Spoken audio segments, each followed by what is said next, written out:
जय हिंद भाई सभी को, कैसे हैं आप लोग। उम्मीद है बढ़िया होंगे और अपनी तैयारी बेहतरीन तरीके से कर रहे होंगे। तो आज तारीख है 2 अगस्त, 2 अगस्त 2026 को। तो और दिन है हमारा कौन सा, संडे। तो संडे को क्या करते हैं हम लोग, हर रोज प्रैक्टिस टेस्ट लगाते हैं, मॉक टेस्ट लगाते हैं। तो बीएसएफ एससीएम का आप लोगों ने मॉक टेस्ट लगा लिया होगा, जो आरडब्ल्यू के ऐप पर आता है। तो उसके जो मैथ के 20 क्वेश्चन है उसको मैं सॉल्व कराने वाला हूँ, मैंने भी लगा लिया है। तो ये मेरा उसका मॉक टेस्ट का है। इसमें मैंने 20 के 20 क्वेश्चन, 20 में से मतलब 18 मेरे क्वेश्चन सही हैं, एक क्वेश्चन मेरा गलत हो गया, एक मैंने छोड़ दिया था। तो जो छोड़ दिया था वो तो मैं आपको बता दूंगा कि ये वाला छोड़ दिया था।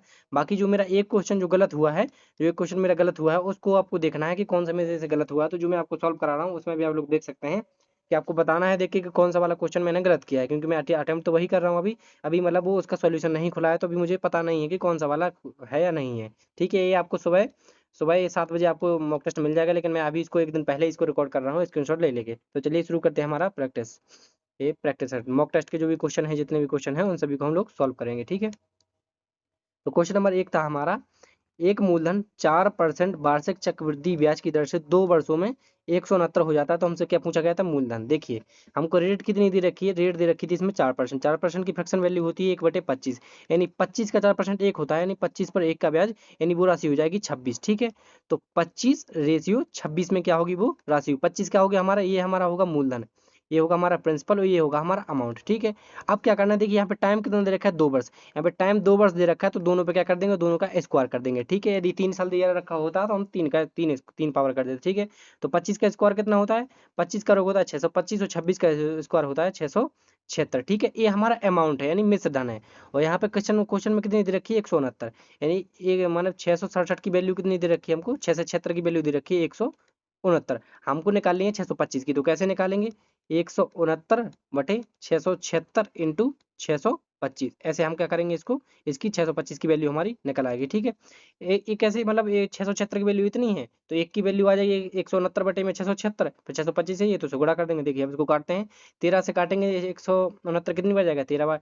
13 से इसको काटेंगे, 13×5 = 65, और कितना बच गया, 13×2 = 26, और फिर 13 से काट देंगे, 13 से कितनी बार जाएगा, 4 बार। तो अब 625 में 4 से भाग देना है, तो कितनी बार जाएगा, 4×1 = 4, 2 बच गया, यानी 22, 4×5 = 20, 4×6 = 24, और फिर 2×5 156.25। ऑप्शन नंबर ए क्या हो जाएगा हमारा, राइट आंसर हो जाएगा पहले वाले क्वेश्चन का।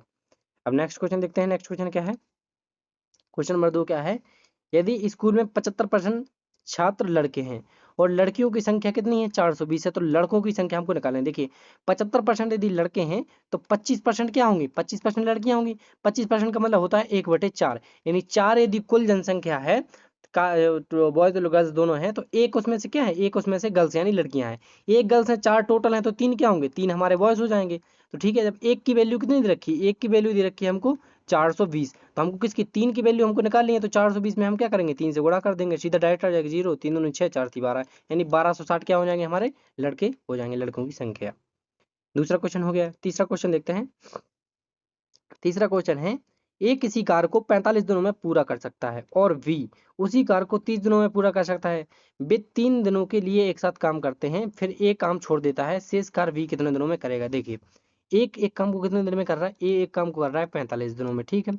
बी उसी काम को कितने दिन में कर रहा है, 30 दिन में कर रहा है। तो इन दोनों का क्या ले लेंगे, काम कितना, इन दोनों का एलसीएम कितना हो जाएगा, 90। ये क्या होगा हमारा कुल काम। ठीक है, तो ये की क्षमता क्या हो जाएगी, 90 में 45 से भाग देंगे, आ जाएगी 2, 90 में 30 से भाग देंगे 3, यानी ए एक दिन में 2 काम करता है तो 45 दिन में 90 काम करेगा, और बी एक दिन में 3 काम करता है, इसलिए 30 दिन में 90 काम कर देगा, इनकी क्षमता होगी। ठीक है, अब देखिए नेक्स्ट क्वेश्चन में क्या दे रखा है कि वे 3 दिनों के लिए एक साथ काम करते हैं, तो एक साथ काम करेंगे तो दोनों की क्षमता कितनी हो जाएगी, 2+3 कितनी क्षमता होगी, 2+3 होगी 5, यानी एक साथ काम करने पे एक दिन में 5 काम करते हैं, तो वे कितने दिन तक, 3 दिनों तक काम कर रहे हैं। तो 3 दिनों तक एक साथ काम करेंगे तो 15 क्या कर देंगे, वो काम कर देंगे। 15 काम हो गया, तो बचा कितना है, बचा टोटल था 90, 90 में से 15 काम हो गया, तो हमारा कितना बच गया, 75 काम बच गया। यहाँ पे 75 ही बचेगा ना, हाँ 75 काम बच गया। अब 75 काम को कौन करने वाला है, ए काम छोड़ देता है, बी को करना है। बी की क्षमता कितनी है, 3, एक दिन में 3 काम करता है 75 दिन का, 75 काम करने में कितने दिन लगेंगे, 3 से भाग देंगे, तो 25 थी 75, 25 दिन क्या आ जाएगा हमारा, राइट आंसर आ जाएगा। यहाँ पे ऑप्शन नंबर डी होगा, यहाँ पे ऑप्शन डी था, यहाँ पे 25, तो ऑप्शन नंबर डी क्या हो जाएगा, 25 हमारा राइट आंसर हो जाएगा। नेक्स्ट क्वेश्चन देखते हैं, नेक्स्ट क्वेश्चन क्या दे रखा है, क्वेश्चन नंबर 4, एक घनाकार बर्तन 10 सेंटीमीटर क्या है लंबा है और 8 सेंटीमीटर क्या है चौड़ा है। 480 घन सेंटीमीटर तरल पदार्थ रखने के लिए इसे कितना ऊंचा बनाए। देखिए घनाकार बर्तन है, मतलब ऐसे कुछ एक करके क्या होगा, घनाकार क्या होगा, बर्तन होगा वो, ठीक है। ये चित्र ठीक से नहीं बन रहा है। इस घनाकार बर्तन का आयतन क्या होता है, लंबाई गुणे चौड़ाई गुणे ऊंचाई होता है, ठीक है। और इसमें जो दे रखा है कि इतने 400 घन सेंटीमीटर तरल पदार्थ रखने योग्य है, ये क्या है, इसका ये आयतन ही दे रखा है, ये आयतन ही है। तो हमको क्या क्या चीज देख रही है, 10 सेंटीमीटर लंबा है, 8 सेंटीमीटर है, मतलब चौड़ा है, तो ऊंचा कितना होगा, एच बराबर में 480, बस वो काट देना, एक जीरो से एक जीरो कट जाएगा, 8 से काट देंगे, 8 6 48, तो एच बराबर कितना आ जाएगा हमारा, 6 सेंटीमीटर आ जाएगा, option number C. Next question देखते हैं, क्वेश्चन नंबर 5।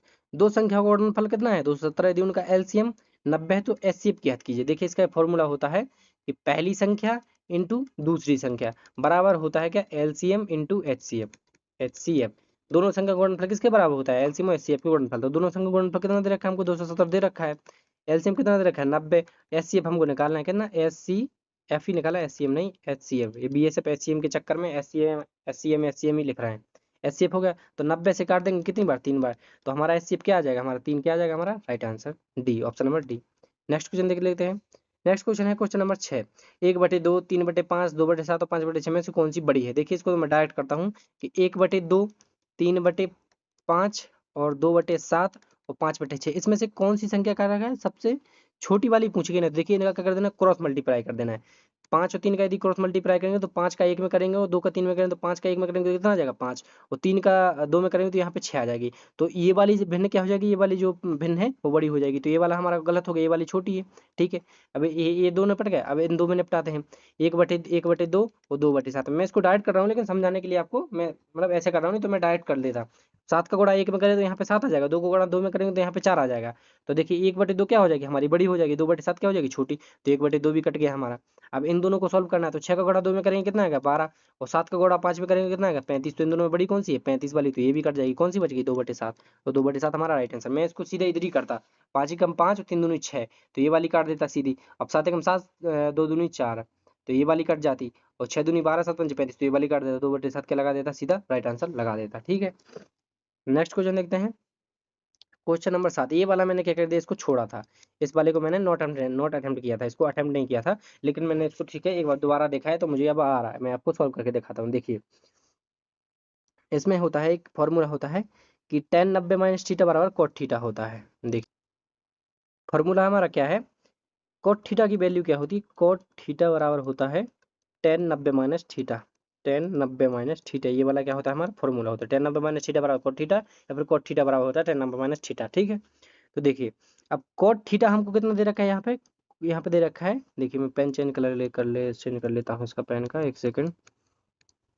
यहाँ पे दे रखा है cot थीटा की जगह दे रखा है 30 प्लस थीटा, ठीक है। तो ये टोटल हम क्या माना है इसको, थीटा, तो ये बराबर किसके हो जाएगा, tan 90 माइनस थीटा की जगह कितना है 30 प्लस थीटा, ठीक है, ये हो जाएगा।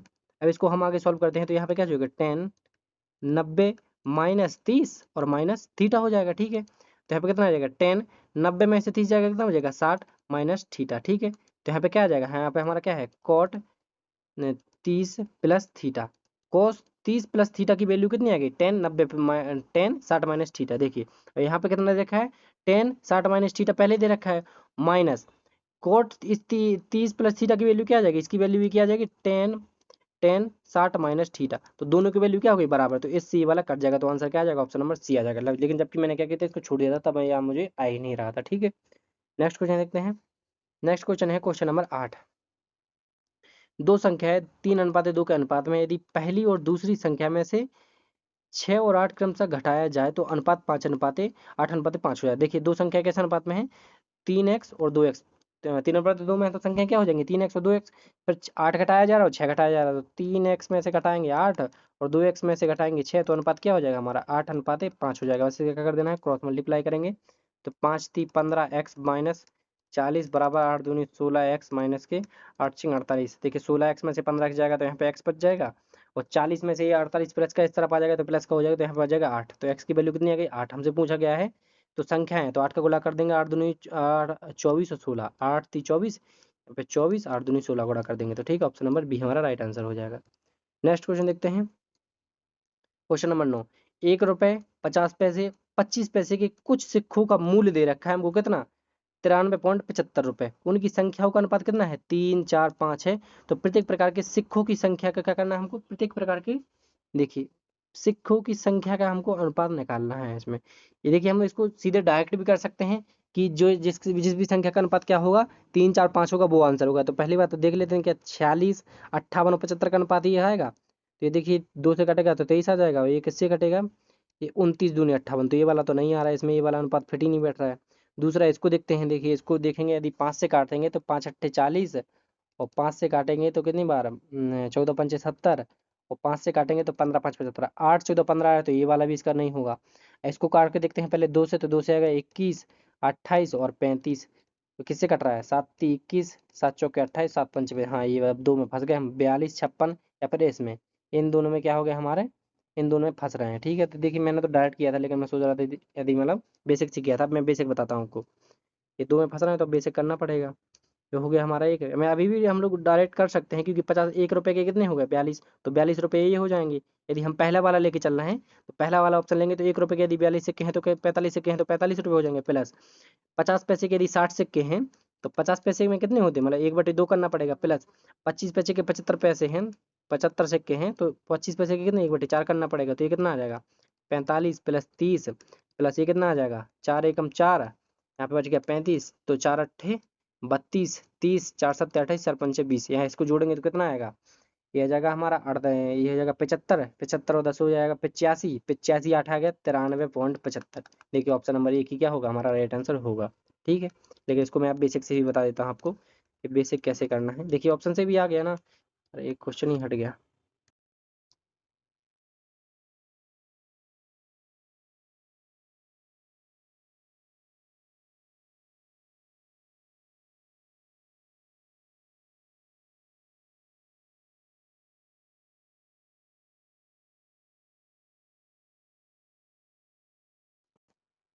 ये वाला देखिए, इसको बेसिक से करके बताते हैं। हमको कितने किस किस के दे रखे हैं? ₹1 है हमारे पास, 50 पैसे हैं और 25 पैसे हैं। ठीक है, इनकी संख्याओं का अनुपात कितना है? संख्याओं का अनुपात दे रखा है 3, 3x हो जाएगा, 4x हो जाएगा और 5x। ठीक है, ये संख्या हो गई। जब ₹1 के 3x है, देखिए ये संख्या है, ये क्या है हमारी, ये संख्या दे रखी है। ये हमारी क्या है? ये हमारी सिक्कों की क्या है? संख्या है। तो संख्या को जब हम रुपए में बदलते हैं तो क्या करते हैं? भाग देते हैं। ठीक है, तो 3 यदि सिक्के हैं ₹1 के, तो कितने ही होंगे? 3 ही x ही हो जाएंगे। 50 पैसे के यदि 4 सिक्के हैं तो क्या आ जाएंगे? उनकी रुपए में कितने, रुपए में बदलने के लिए 2 से भाग देना पड़ेगा, तो 4x/2 हो जाएगा। ये कितने हो जाएंगे? 5x/में 25 पैसे के यदि 5 सिक्के हैं तो रुपए में कितने हो जाएंगे? 4 से भाग देना पड़ेगा। अब ये क्या होगा? रुपए में बदल गया। रुपए की कितनी संख्या कितनी दे रखी? 93.75। तो इनको जोड़ देंगे, इनको जोड़ेंगे तो एलसीएम कितना आ जाएगा हमारा? 4 क्या आ जाएगा? एलसीएम आ जाएगा। और 4 से देंगे तो 4 × 12, 2 दूनी, इसमें 2 से गुणा करेंगे तो इतना कितना आएगा? 4 दूनी 8 है, प्लस 4 से 4 कट जाएगा 5, बराबर कितने दे रखा है? 93.75। बस देखिए, इसको सॉल्व करने में थोड़ा आपको लगेगा। बाकी देखिए 12 8 20 5 25, तो 25x/4 की वैल्यू कितनी आ जाएगी? 93 75 पॉइंट है, तो 2 अंक के बाद दशमलव है, तो हम नीचे 100 लिख लेते हैं। ठीक है, अब इसको 25 25 से काट देंगे। देखिए इसको 25 से काटेंगे, 25 75, 75 हो गया। यहाँ पे कितना बच गया? 75 हो जाएगा, तो यहाँ पे बच जाएगा हमारा कितना? यहाँ पे बच जाएगा हमारा 75, तो 5 3 8 यानी 18 बचेगा क्या? यहाँ पे बच जाएगा हमारा 18, तो ये कितना हो जाएगा? 187 हो गया। तो 25 ने 25 छिक्का 150, 25 सत्ते 175, 175 हो जाएगा। तो यहाँ पे कितना बच गया? 2 1 प्लस 5, 25 पंचे 125। तो देखिए कट के कितना आ जाएगा हमारा? इस 25 से यदि हम काटेंगे इसको, इस 25 से काटेंगे तो ये कितनी बार जाएगा? 375 बार। अब फिर से 25 से काट देते हैं इसको, 25 से काटेंगे, 25 से कम 25, कितना बच गया? 12, 25 पंचे 125, 25 से काट देंगे 4 बार, और इस 4 से ये 4 कट जाएगा। तो x की वैल्यू कितनी आ जाएगी? x की वैल्यू आ गई हमारी 15। ठीक है, अब 15 से 3 में गुणा कर देना है, 15 गुणे 3 यहाँ पे, इंटू 15 इंटू 15 इंटू 15। ठीक है, तो 15 15 3 45, 15 चौके 60 और 15 5 75, ये हमारी हो जाएगी। ठीक है, नेक्स्ट क्वेश्चन देखते हैं। Question number 10। एक एक्सप्रेस ट्रेन 100 किलोमीटर प्रति घंटे की औसत गति से यात्रा करती है। प्रत्येक 75 किलोमीटर के बाद 3 मिनट के लिए रुकती है। एक्सप्रेस ट्रेन को 600 किलोमीटर की यात्रा करने में कितना समय लगा? देखिए इसी में हमको लगता है कि मेरे वाला जो क्वेश्चन गलत हुआ है, यही वाला गलत हो गया होगा। टोटल दूरी कितनी है? 600 किलोमीटर है। और कितना, देखिए 75, मतलब 75 किलोमीटर प्रति घंटे की, 75 किलोमीटर के बाद क्या कर रही है? वो रुक रही है। तो ये कितने हो जाएंगे? 75 से इसको काटेंगे, देखिए 25 75 से काटेंगे कितनी बार जाएगा? 25 × 75, 25 चौके 100, 3 दूनी 6, 4 दूनी 8, यानी 600 को कितनी बार जाएगा? 600 में यदि भाग देंगे हम लोग, 600 में यदि भाग देते हैं किसका, एक सेकंड, 600 किलोमीटर की दूरी को यदि 75 में रुकती है तो कितनी बार रुकेगी? 8 बार रुक रही है। हमको ऐसे गलती लग रहा है कि इधर पे गलती हो रही होगी, क्योंकि देखिए यदि मान लीजिए ये कितनी दूरी है, यदि ये 10 की दूरी है, मतलब ये कितनी है, 10 की दूरी है। अगर हर बार मतलब 2 मिनट पे रुकती है तो कितनी बार रुकेगी? पहले इधर रुकेगी, 2 मिनट बाद 1, 2, 3, 4 और फिर 5वें पे इधर पहुंच जाएगी, तो 2, 2, 2, 2, 2, 5 हो गई। तो रुकी कितनी बार है? 1, 2, 3, 4। ये 5 में तो वो पहुंच ही जा रही, तो रुकी सिर्फ कहाँ? 4 बार रुकी ना। तो इसमें 8 बार नहीं रुकेगी, ये कितनी बार? ये 7 बार रुकेगी। यहाँ पे 3 मिनट के लिए 75 मिनट बाद 3 मिनट के लिए रुक रही है, लेकिन रुकेगी कितनी बार? 7 बार रुक रही है। 600 किलोमीटर में वो कितनी बार रुकेगी? सिर्फ 7 बार ही रुकेगी। ठीक है, आपको ये वाला समझ में आया है कि 600 किलोमीटर की दूरी में हर बार वो 75 किलोमीटर रुक रही है, तो रुकना चाहिए 8 बार, लेकिन वो 8वें पे तो पहुंच ही जाएगी, तो रुकेगी कितनी बार? 7 बार। और हर मिनट के लिए 3 मिनट लग रहा है, एक बार रुकेगी तो 3 मिनट, तो 7×3 = 21, यानी कितने मिनट और एक्स्ट्रा लग गए इसको? 21 मिनट लग ही जाएंगे। और कितने 100 किलोमीटर प्रति घंटे की स्पीड से वो जा रही थी, तो 600 की दूरी 100 की स्पीड से जाएगी तो कितने घंटे लग जाएंगे? 6 घंटे लग जाएंगे। तो मिनट कितने लगेंगे? 6 × 60 यानी कितने? 360 मिनट तो ये लगेंगे, बाकी 21 मिनट ये लगने चाहिए, तो 381 मिनट होने चाहिए। मुझे लगता है शायद मैंने 8 को लेके 3 इंटू कर दिया, तो शायद 384 मार दिया। तो ये वाला है हमारा क्या हो जाएगा? ऑप्शन नंबर डी हमारा राइट आंसर होगा। नेक्स्ट क्वेश्चन देखते हैं अब। नेक्स्ट क्वेश्चन है क्वेश्चन नंबर 11। एक निश्चित राशि में 10% की कटौती करने के बाद और फिर शेष में भी 20% की कटौती करने के बाद उसमें कितना 3600 रुपये की राशि बची है। मूल राशि याद कीजिए। तो मूल राशि हम मान लेते हैं एक्स है, तो पहले कितने 10% की कटौती की गई, तो कितने में बची गई हो जी? 90/100 में। फिर उसमें भी 20% की कटौती की गई, तो कितने में बची गई हो जी? 80% में 80/100 बराबर कितने में बची गई? 3600। बस देखिए इसको सॉल्व करेंगे हम, तो काटते हैं। देखिए इन 2 जीरो से हमारा 2 जीरो तो कट ही जाएंगे। 8 से काटेंगे, या फिर 9 से काट देते हैं। 9 से काटेंगे सीधा 4 बार, तो हमारा कितना हो गया? यहाँ पे 4 आ गया, और 4 आ गया यहाँ पे। और 8 से काटेंगे, अब यहाँ पे कितना बच गया हमारा? यहाँ पे 2 जीरो, यहाँ पे डबल जीरो है ना, ये नीचे वाले 2 जीरो कट गए हमारे। तो हमारा एक्स बराबर क्या था? क्या 400, तो 100 इस तरफ से जो बटे में यहाँ पे 8 का गुणा होगा, 8×5 = 40, यानी 5000 क्या आ जाएगा हमारा? राइट आंसर आ जाएगा option number C. Next question देखते हैं। नेक्स्ट क्वेश्चन है क्वेश्चन नंबर 12। रघु ने एक वस्तु को 15% की हानि पर बेचा। यदि उसने इस वस्तु को 5% कम में खरीदा होता और इसे 195 रुपये अधिक में बेचा होता तो उसे 10% का लाभ होता। वस्तु का क्रय मूल्य ज्ञात कीजिए। मान लेते हैं वस्तु का क्रय मूल्य क्या है? एक्स। देखिए इसका तरीका बताता हूँ मैं। इस तरफ लिखना है आपको क्या?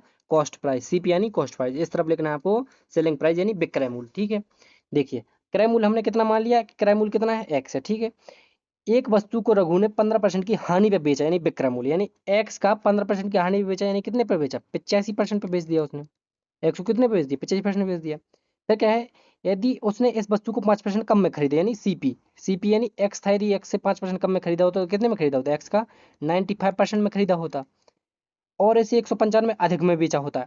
तो इसमें सेलिंग प्राइस में करना है, बेचने की बात होगी तो हम इधर जोड़ेंगे, 195 अधिक में बेचा होता, तो उससे क्या होता है? 110, तो 10% का लाभ होता।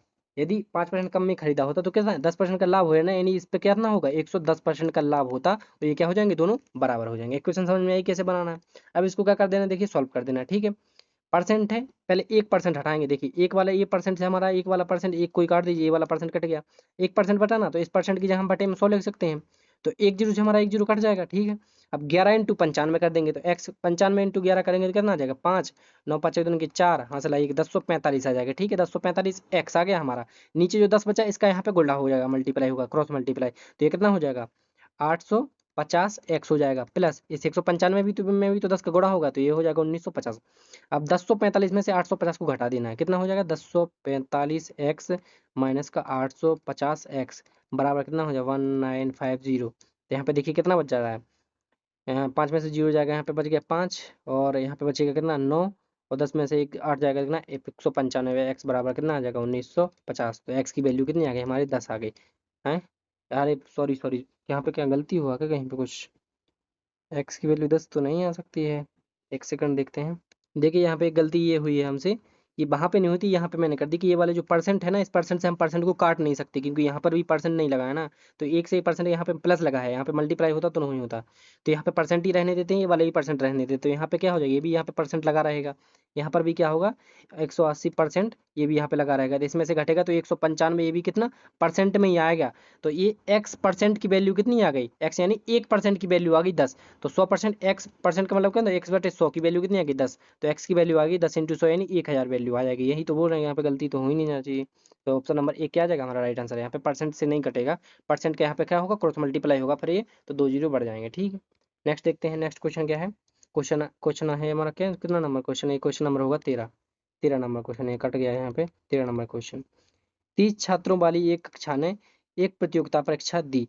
इनमें से 18 छात्रों को औसत अंक कितने 90 अंक मिले और इस कक्षा के शेष छात्रों को औसतन 80 अंक मिले। पूरी कक्षा का औसत पूछा गया है। देखिए 18 छात्रों को औसतन कितने मिले, 18 को औसतन 90 मिले, तो योग कितना हो जाएगा 18 × 90 प्लस शेष कितने बच गए 30 में से 18 ये हो गए तो शेष बचे 12। तो 12 को कितने मिले, इस कक्षा के शेष छात्रों को 80 अंक मिले, तो योग कितना हो जाएगा 12 × 80, टोटल है कितने 30। तो ऐसे क्या कर देना, सॉल्व कर देना। देखिए अब हम दोनों में काट सकते हैं, यदि जीरो मिला तो एक जीरो से हमारा इधर भी जीरो कटेगा, इधर भी काटेंगे नीचे तो दोनों में कटना चाहिए। ठीक है, अब इस 3 से भी काट दीजिए, 3 से काटेंगे इस 9 को तो 3 बार जाएगा, इधर भी 3 से काटना पड़ेगा, 3 से इसको काटेंगे 4 बार। तो 3 18 × 3 यहाँ पे कितना 18 × 3 प्लस 4 × 8, तो 18 × 3 कितना हो जाएगा, 18 3 हो जाएगा हमारा 54 प्लस 8 चौके 32, तो यहाँ पे कितना हो जाएगा हमारा 86, हमारा क्या आ जाएगा राइट आंसर आ जाएगा। नेक्स्ट क्वेश्चन देखते हैं। क्वेश्चन नंबर 14 क्या है, 9.75 और 0.025554 के गुणनफल के प्रारूप में प्राप्त संख्या के में दशमलव के दाईं ओर के कितने, देखिए सार्थक अंक बोले गए हैं। देखिए सार्थक अंक, ठीक है, यदि हम इसको गुणा करते हैं कितना 95.75 इंटू 0.02554, तो इसमें दशमलव के बाद कितने सार्थक अंक आएंगे हमसे पूछा गया है। ठीक है, देखिए दशमलव के बाद अंक आने के लिए क्या होगा, लेकिन यदि लास्ट में दशमलव के बाद जीरो आता है तो उसको क्या करते हैं हम लोग काउंट नहीं करते हैं। तो जीरो के पहले हमें इसमें से जीरो ही निकालना है, बाकी गुणा करेंगे तो कितना 1 2 3 4 5 तो इसमें आ रहा है दशमलव के बाद, और 2 इसमें, तो 5 और 2 7 आना चाहिए, लेकिन 7 नहीं आएगा। क्यों, क्योंकि देखिए इसमें क्या है, इसमें भी 5 से मल्टीप्लाई है, और इसमें क्या है 5 × 2 मिलकर क्या बनाता है, 5 × 2 गुणा करेंगे तो 10 बना देगा, लेकिन इसमें देखिए सिर्फ 2 से ही गुणा हो रहा है। 54 सिर्फ 2 से ही मल्टीप्लाई, ये संख्या में सिर्फ 2 से मल्टीप्लाई है, 4 से नहीं है। 4 से मल्टीप्लाई होता तो लास्ट के दो अंक 4 से भाज्य होते, लेकिन लास्ट के दो अंक 4 से भाज्य नहीं हो रहे, सिर्फ 2 से भाज्य हो रहा है। तो 5 × 2 हो जाएगा, यानी लास्ट में एक जीरो बन जाएगा, तो एक जीरो बन जाएगा तो एक घट जाएगा, 7 में से एक घट जाएगा, तो 6 क्या होंगे यहाँ पे सार्थक अंक बनाएंगे, ऑप्शन नंबर डी। ठीक है, नेक्स्ट क्वेश्चन देखते हैं। नेक्स्ट क्वेश्चन क्या है, क्वेश्चन नंबर 15। साहिबा ने अपनी दुकान के लिए 8 रुपए प्रति कप की दर पर 240 कप खरीदे। परिवहन के दौरान 24 कप क्या हुए क्षतिग्रस्त हो गए। उसने शेष कपों को 12 रुपए प्रति कप की दर पर बेचा। उसका कुल लाभ प्रतिशत क्या करना है, हमको ज्ञात करना है। ठीक है, देखिए 8 रुपए प्रति कप की दर से उसने कितने 240 कप खरीदे, 240 खरीदे तो कुल क्रय मूल्य कितना होगा जीरो, 8 चौके 32 का 2, यहाँ पे 3 8 दूनी 16 3 11, यानी 1120 रुपए उसके कुल कितने इसका क्रय मूल्य पड़ गया। ठीक है, फिर उसके 24 कप क्या हो गए क्षतिग्रस्त हो गए, 240 में से उसके 24 कप क्या हो गए टूट गए, तो उसके कितने बच गए, यहाँ पे 24 कर लेंगे तो 116 ही बचेंगे ना। हाँ 100 नहीं 216 बचेंगे, 216 कप उसके बचे हुए हैं। अब 216 को उसने किस भाव पे बेचे, उसके खराब हो गया तो उसने 12 रुपए प्रति कप की दर से बेचा, तो ये क्या हो जाएगा इसका विक्रय मूल्य हो जाएगा, कितना हो जाएगा 12 × 72 का 2, यहाँ पे गए 7 12 और 7 कितना हो गया 19, पावर आ गई 1, 12 24 1 25, यानी 2592 में क्या किया उसने इसको सेलिंग प्राइस बेच दिया। ये क्या होगा उसका कॉस्ट प्राइस यानी खरीदा है। उसको लाभ कितने का हो, लाभ इसमें से घटा देंगे 1120 को घटा देंगे, इतना ही हो रहा है ना, हमको थोड़ा गड़बड़ लग रहा है, घटाएंगे तो यहाँ पे 2 आ जाएगा, यहाँ पे 7, यहाँ पे 4, यानी 1472, यहाँ पे कुछ गड़बड़ हो गया है, यहाँ पे गड़बड़ कहीं नहीं, यहाँ पे हुआ है, यहाँ पे जीरो आ गया 832 का 2, यहाँ पे 3 आ गया 8 दूनी 16 और 3 19 होता है, 1920 है खरीदा होगा। यहाँ पे 19 वही बोल रहे हैं, इतना तो हो ही नहीं सकता है, सॉरी यहाँ पे एक गलती हो गया था, ये 1920 में खरीदा है उसने। ठीक है, इसको ठीक करेंगे तो अब देखिए उसने कितने में उसका उसका कितना लाभ हो जाएगा, उसका लाभ हो जाएगा, इसको घटेंगे तो 2, यहाँ पे 7, यहाँ पे कितना आ जाएगा 6, यानी 672 क्या हो गया उसको लाभ होगा। ठीक है, लाभ प्रतिशत हमसे पूछा गया है, तो 672 का लाभ हुआ कितने पर 1920 पर, तो इंटू 100%। ठीक है, देखिए यहाँ पे एक जीरो से हमारा एक जीरो कट जाएगा, अब इसको काटना है तो कितने से काटेगा ये 4 से कट जाएगा, ये 4 से काटेंगे 4 चौके 16 और 4 अट्ठे 32, अब 4 से इसको काट देते हैं, 4 से काटेंगे 4 एकम 4, यहाँ पे 27 आ गया, 4 छिंग 24, 4 अट्ठे 32, अभी भी ये 4 से कट जाएगा, 4 चौके 16, 4 दूनी 8, 4 एकम 4, 4 दूनी 8, अभी भी कटेगा ये कितने से 2 से, 2 दूनी 4, 2 एकम 2, 2 से काटेंगे 6 बार, अब कितना यहाँ पे 10 भी है ना, तो 210 बटे 6, 6 से काटेंगे 6 × 3 18, 6 5 5 30 यानी 35% क्या आ जाएगा हमारा राइट आंसर आ जाएगा option number B. Next question देखते हैं, क्वेश्चन नंबर 16 है शायद ये। चक्रवृद्धि ब्याज और साधारण ब्याज पर 2 साल के लिए निवेश की गई समान राशि पर अर्जित ब्याज के बीच का अंतर 76 रुपये है। यदि ब्याज दर कितनी है 4% प्रति वर्ष है, तो निवेश की गई राशि ज्ञात कीजिए। देखिए इसका फॉर्मूला होता है इसका एक, यहाँ पे क्या होता है साधारण ब्याज और उसका चक्रवृद्धि ब्याज का अंतर बराबर होता है पी, यानी यहाँ पे क्या होगा मूलधन, मूलधन यहाँ पे आएगा रेट यानी R/100, यहाँ पे आएगा स्क्वायर। ये 2 साल के लिए है, यदि 2 साल के लिए है तो ये फॉर्मूला होता है, 3 साल के लिए थोड़ा अलग चेंज हो जाता है, थोड़ा और बढ़ जाता है। यहाँ पे ये स्क्वायर रहेगा 3 साल के लिए, क्या ये 2 साल के लिए हो गया, ये कितने साल के लिए होगा 2 साल के लिए, और 3 साल के लिए क्या हो जाएगा इसमें अंतर बराबर मूलधन इंटू R/100 का स्क्वायर आता है, यहाँ पे आता है, यहाँ इंटू आता है 300 प्लस R/100। ये फॉर्मूला ये है 3 साल के लिए। कितने साल के लिए है ये 3 साल के लिए वाला फॉर्मूला है, ठीक है। लेकिन अभी हमको कितना 2 साल वाला करना है, तो इसको फिट करते हैं इसमें। तो 76 अंतर दे रखा है, मूलधन हमको निकालना है, रेट कितनी 4/100, इसका कर देना है स्क्वायर। देखिए 4 से काटेंगे 100 25 बार जाएगा, तो 25 का स्क्वायर 625 हो जाएगा, तो पी की वैल्यू कितनी आ जाएगी 76 इंटू 625। ये 625 कहाँ से आ गया 25 का स्क्वायर और फिर क्रॉस मल्टीप्लाई होगा, ठीक है। अब देखिए इसका क्या करना है हमको मल्टीप्लाई करना है, तो मल्टीप्लाई करेंगे तो कितना आएगा, मल्टीप्लाई करेंगे तो देखिए हम पहले 25 25 से गुणा कर लेते हैं इसमें, 76 इंटू 25 इंटू 25, जिससे क्या हो जाएगा आसान हो जाएगा, नहीं तो बहुत ज़्यादा भारी बन जाएगा। 25 छिक्का कितना होता है 25 छिक्का 150 का शून्य, यहाँ पे आ गया 15, और 25 सत्ते 175, 175 और 15 कितना हो जाएगा 190, यानी 1900 हो जाएगा। 1900 इंटू 25 करेंगे तो अब कितना आएगा हमारा, यहाँ पे आ जाएगा 1900 इंटू 25, तो 2 जीरो तो हमारा ये 25 90 225 का 5, यहाँ पे आ जाएगा 22, और 25 और 22 कितना आ गया 47, तो 47,500 क्या आ गया हमारा राइट आंसर हो गया option number B. Next question देखते हैं, क्वेश्चन नंबर 17। 45 किलोमीटर प्रति घंटे की गति से ड्राइविंग करने पर एक महिला 1 मिनट पहले कार्यालय पहुंच जाती है, जबकि 40 किलोमीटर प्रति घंटे की गति से ड्राइविंग करने पर वह 3 मिनट की देरी से पहुंच, कितना देगी यहाँ पे 1 मिनट पहले पहुंच रही, फिर यहाँ पे 3 मिनट की देरी से पहुंचती है। उसके द्वारा पूरी की गई दूरी किलोमीटर में कितनी है। तो देखिए उसके द्वारा पूरी की दूरी पूछेगा ना, तो दूरी को मान लेते हैं कितना x किलोमीटर, ठीक है, कि माने दूरी कितनी है x किलोमीटर। अब देखिए तो x किलोमीटर की दूरी को वो पहले कितने 45 किलोमीटर प्रति घंटे की गति से ड्राइव कर रही है, तो 45 किलोमीटर प्रति घंटे की स्पीड से चल रही है, तो 1 मिनट पहले पहुंच जा रही है। मान लीजिए उसको पहुंचना था 12:30 पे, लेकिन वो पहुंच गई कितने पे 12:29 पे। तो इस टाइम को एग्जैक्ट करने के लिए कि कितना उसको रियल टाइम लगता है, उसमें क्या करना पड़ेगा हमको एक जोड़ना पड़ेगा, इस टाइम में एक जोड़ना पड़ेगा, तो +1 हो जाएगा, ये मिनट हो गए, ठीक है।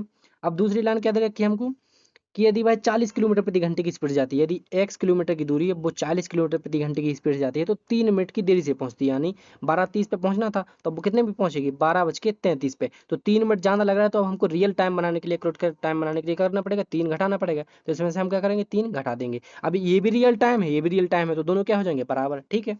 आप क्या करते हैं देखिए ये x/40 में से x/45 क्या हो जाएगा हटा देंगे, ये वाला इस तरफ आ जाएगा, मैंने इस तरफ लिख दिया है, बाकी x/45 इस तरफ जाके क्या हो जाएगा माइनस का हो जाएगा, ठीक है। और यहाँ पर एक और इस तरफ ये जाके क्या होगा 1 + 3 यानी जुड़ जाएगा, ठीक है। अब देखिए इसको बस सॉल्व कर देना है, इसको इन दोनों का एलसीएम कितना आएगा 8 45 और 8 45 और आ जाएगा 9 8 इंटू 9 इंटू 5 आएगा इनका एलसीएम, ठीक है।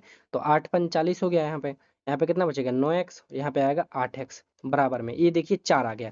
ये हमारा क्या दे रखा है देखिए, अब यहाँ पे एक खेल है, यहाँ पे किलोमीटर प्रति घंटा है, ये क्या है घंटा है, यानी जो टाइम है वो घंटे में आना चाहिए, ये किसमें मिनट में, तो इसको मिनट को घंटे में बदलने के लिए हम क्या करेंगे 60 से इसमें भाग दे देंगे, बस अब हमारा क्या आ जाएगा आंसर आ जाएगा। देखिए 9x में से 8x जाएगा कितना बचेगा हमारा x बचेगा इधर, तो लेकिन इधर ही हम काट देते हैं कि 4 से काटेंगे इसको 60 को तो कितने बार जाएगा 15 बार जाएगा, 5 से काटेंगे 15 को 3 बार, और 3 से काटेंगे तो ये कितनी बार जाएगा 3 बार, तो यहाँ पे कितना बच गया यहाँ पे x/8 = 24 बच गया, तो x की वैल्यू हमारी कितनी आ गई 24, यहाँ पे 1 बचेगा ना बराबर में, तो यहाँ पे x की वैल्यू आ गई हमारी 24, ठीक है। तो 24 किलोमीटर क्या होगी उसकी दूरी होगी, ऑप्शन नंबर 1। नेक्स्ट क्वेश्चन देखते हैं, क्वेश्चन नंबर 18 है ये हमारा।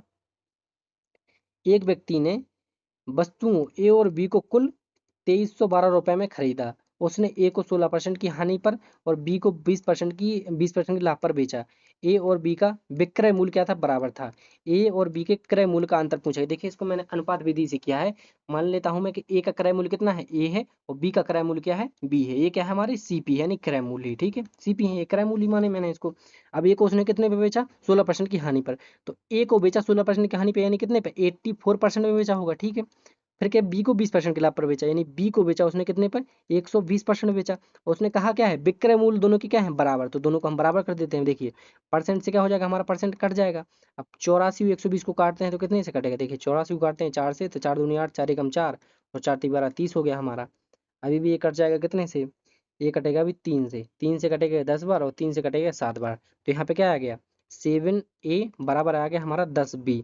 तो b इस तरफ नीचे आ जाएगा, तो a बटे b की वैल्यू कितनी आ गई, 10/7। ये दोनों का अनुपात आ गया, अनुपात नहीं रेशियो आ गया। a यदि 7 रुपए में खरीदा है तो b को कितने में खरीदा, 7x में खरीदा, ठीक है। अब पूछा गया है मूल्यों का अंतर निकालिए। देखिए यदि अनुपात निकल आया तो अब हम सब निकाल लेंगे, ठीक है। अंतर कितना होगा, 10 और 7 का अंतर होगा 3। योग कितना है 10 और 7 का, 10 और 7 का योग कितना होगा 17। यहाँ पे योग कितना दे रखा है, कुल कितनी राशि है 2312 में, 2312 क्रय मूल्य टोटल इतना है।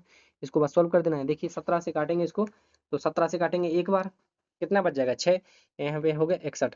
तो 17 17 दूनी 34, 17 × 3 = 51, तो 51 यहाँ पे 10 बच गया 102। तो 17 छक्के कितना होता है 102, तो यहाँ पे कितनी वैल्यू आ गई 136 × 3, 6 3 18 की 8 पावर 1 3 3 9 1 10 का 0 पावर 1 3 1 4, यानी 408 क्या होंगे, उन दोनों का अंतर होगा, ठीक है। उनके क्रय मूल्य का अंतर कितना हो जाएगा 408। नेक्स्ट क्वेश्चन देखते हैं, क्वेश्चन नंबर 19 है, ठीक है। ये वाला क्वेश्चन बढ़िया है, इसको मैं बताता हूँ। पाइप ए और बी एक खाली टंकी को क्रमशः 42 मिनट और 56 मिनट में पूर्णतः भर सकते हैं। पाइप सी अकेले पूरी भरी टंकी को 84 मिनट में क्या कर सकता है, खाली कर सकता है। तीनों पाइपों को एक साथ 8 मिनट के लिए खोला जाता है और फिर पाइप सी को बंद कर दिया जाता है। पाइप ए और बी मिलकर, नहीं, एक साथ मिलकर टंकी के शेष भाग को कितने मिनट में भरेंगे। देखिए ए कितने में भर रहा है 42 मिनट में, बी कितने में भर रहा है, बी भर रहा है हमारा 56 मिनट में, और सी कितने में भर रहा है, सी भर रहा है हमारा कितने में 84 मिनट में, ठीक है। तो टंकी की क्षमता कितनी होगी, टंकी की क्षमता होगी इन तीनों का एलसीएम। इन तीनों का एलसीएम निकालने का मैं एक तरीका बताता हूँ, जो इन दोनों में, इन तीनों में क्या हो, कॉमन कॉमन हो उनको लिखते जाना। देखिए 14 से दोनों चीजें सभी कट रहे हैं, तो इनका पहले 14 लिख लेना हूँ। 14 3 42, तो अब 3 बच गया, तो यहाँ पे 3 लिख लेता हूँ। 14 चौके 56, यहाँ पे 14 चौके 56, क्यों 3 से तो कटेगा नहीं। अब देखिए 14 से हम इसको काटते हैं, देखिए 14 से काटेंगे इसको तो कितनी बार जाएगा, 14 से कटेगा कितनी बार जाएगा, ये कटेगा। तो जो अभी ये संख्या है 14 × 3 × 4, ये भी 84 बी से भी क्या होगी, पूरी तरह से कट जाएगी। देखिए 7 से काटेंगे तो ये भी कट जाएगी, कितनी बार, 7 × 7 = 14, तो 12 यहाँ पे लिखा हुआ है, तो ये क्या होगा, इन दोनों का एलसीएम होगा, इन तीनों का एलसीएम ये आ जाएगा, ठीक है। यदि आपको ऐसे समझ में नहीं आ रहा तो आप तीनों का एलसीएम ले सकते हैं अपने बेसिक तरीके से, जैसे भी आप लेते हैं। तो इनके क्या होगा, ये एलसीएम हो गया। अब एक ही क्षमता क्या हो जाएगी, 14 × 3 42, इसमें भाग देना है, 42 से इसमें भाग देंगे तो यहाँ पे कितना बच जाएगा 4, ये 14 × 3 तो क्या हो जाएगा, यहाँ पे कट जाएगा, ठीक है। बी की कितनी होगी, 14 चौके 56 कट जाएगा, यहाँ पे 3 बच जाएगा, यहाँ पे कितना बचेगा, यहाँ पे काटेंगे 4 3 12 से काटेंगे, 12 7 84, यहाँ पे बचेगी, इसकी क्षमता बचेगी 2, ठीक है। तो इसकी क्षमता 2 है। ये क्या करती है, देखिए सी क्या करता है, खाली करता है, सी क्या करता है, तो सी की क्षमता माइनस में आ जाएगी, ठीक है। ये दोनों भरते हैं, वो सी खाली करता है, ठीक है। अब देखिए यहाँ पे रखा है, तीनों को 8 मिनट के लिए खोला जाता है, तो तीनों को जब खोलेंगे तो 4 और 3 साथ भरेंगे और 2 खाली करेंगे तो 5 बचेगा। 4 + 3 - 2 कितना होता है 5, यानी 1 मिनट में 5 भरते हैं, 5 टंकी भाग भरते हैं। तो 8 मिनट में कितना भर देंगे, 8 मिनट भर देंगे 40 भाग, ठीक है। टंकी की क्षमता कुल कितनी है, इतनी। अब इसको गुड़ाई कर लेते हैं हम लोग, तो 1 14 42 × 4 कितना हो जाएगा, 4 दूनी 8 और 4 चौके 16, यानी कुल क्षमता कितनी है उसकी 168 है। इन तीनों का एलसीएम 168 आएगा, ठीक है। 168 में से 40 भर दिए हैं वो लोग, ठीक है। तो अभी कितना बच गया, 128 बच गया है, ठीक है। अब 128 बच गया है जब हमारा, तब बच गया है, तो अब क्या बचा, फिर सी को बंद कर दिया, यानी इसको बंद कर दिया। अब ए और क्या हो गए, बी भरेंगे। ए और बी कितने में भर दें, 1 मिनट में 7 काम कर रहे हैं, तो 7 से इसको भाग देंगे, 7 से भाग देंगे, 7 एकम 7 है, यहाँ पे कितना बच गया, 5 पे 8 58, तो 7 8 56, 2/7, 2/7, यहाँ पे गलत हो गया, 18 सही, 2/7 हमारा राइट आंसर हो जाएगा। ऑप्शन नंबर ए हमारा क्या होगा, राइट आंसर हो जाएगा, ठीक है। नेक्स्ट और लास्ट क्वेश्चन देखते हैं, क्वेश्चन नंबर 20। एक व्यक्ति 50 किलोमीटर प्रति घंटा की चाल से 30 मिनट में पी से क्यू तक की यात्रा करता है। फिर वह अपनी चाल को बढ़ाकर 60 किलोमीटर प्रति घंटा कर देता है और 20 मिनट में अपने गंतव्य आर तक पहुंच जाता है। पूरी यात्रा के दौरान उसकी औसत चाल ज्ञात करना है। देखिए मान लीजिए यहाँ से एक पॉइंट है, ये और एक पॉइंट कौन है, ये देखिए, ये क्या है पी, फिर यहाँ पे है क्यू, यहाँ पे आर, ठीक है। देखिए 50 किलोमीटर प्रति घंटा की चाल से 30 मिनट में पी से क्यू पर पहुंच गया, यानी यहाँ था वो यहाँ पहुंच गया 30 मिनट में, और 50 की चाल से, तो कितनी दूरी होगी, ये 25 होगी, 25 किलोमीटर दूरी होगी, तभी तो आधा घंटा में वो 50 की स्पीड से 25 किलोमीटर ही पार कर पाएगा, ठीक है। अब क्यू पे पहुंच गया। अब क्यू पे पहुंचने के बाद क्या किया वह, फिर वह अपनी चाल को बढ़ाकर 60 किलोमीटर प्रति घंटा की चाल से 20 मिनट में, यानी 60 किलोमीटर, यानी 60 किलोमीटर जा रहा है वो कितने में, 60 मिनट, यानी 1 घंटे में जा रहा है 60 किलोमीटर, तो 20 मिनट में कितना जाएगा, 20 मिनट में जाएगा वो 20 किलोमीटर, ठीक है। तो क्यू से आर पहुंचने में उसको कितना, ये 20 किलोमीटर होगा, तब उसको 20 मिनट लग गया, ठीक है। तो अब हमसे पूछेगा औसत चाल। औसत चाल बराबर क्या होता है, कुल दूरी बटे कुल लिया गया समय। कुल दूरी बटे कुल समय, तो कुल दूरी कितनी हो गई, 25 + 45। 25 + 45 ये क्या हो गया, हमारी कुल दूरी हो गई। और समय उसको कुल कितना लगा, 30 मिनट ये लगा था इधर, और फिर कितना 20 मिनट ये लगा। तो 30 + 20 कितना हो गया हमारा, 50 मिनट टाइम लग गया। अब हमको किलोमीटर प्रति घंटे में बदलना है, ये हमको मिनट में दे रखा है, तो हम इसमें क्या कर देंगे, 60 से गुणा कर देंगे। तो यहाँ पे हमारा क्या आ जाएगा, इसको थोड़ा ऐसे कर देते हैं, ये हो जाएगा हमारा कितना 70। 25, ये 45 कहाँ से आ गया, ये वाला हमारा 25 + 20 है ना, ये वाली दूरी 20 हो गई, तो यहाँ पे आएगा 45 बटे 50 × 60। एक जीरो से एक जीरो कट जाएगा, 5 से काटेंगे 9, तो यहाँ पे आएगा 9 × 6, 9 छकड़े 54 किलोमीटर प्रति घंटा। अब उसकी चाल क्या हो जाएगी, 54 किलोमीटर प्रति घंटा। तो हमारे 20 की 20 क्वेश्चन मैंने आपको करा दिए हैं। आपके 20 में से क्या आज का आपका स्कोर रहा था, वो आपको कमेंट बॉक्स में जरूर बताना है। और मेरा वाला जो वाला कौन सा गलत था, मुझे अभी भी पता नहीं चला है। यदि आप लोगों को कोई मिला हो तो आप लोग कमेंट बॉक्स में जरूर बताएंगे। थैंक यू, जय हिंद।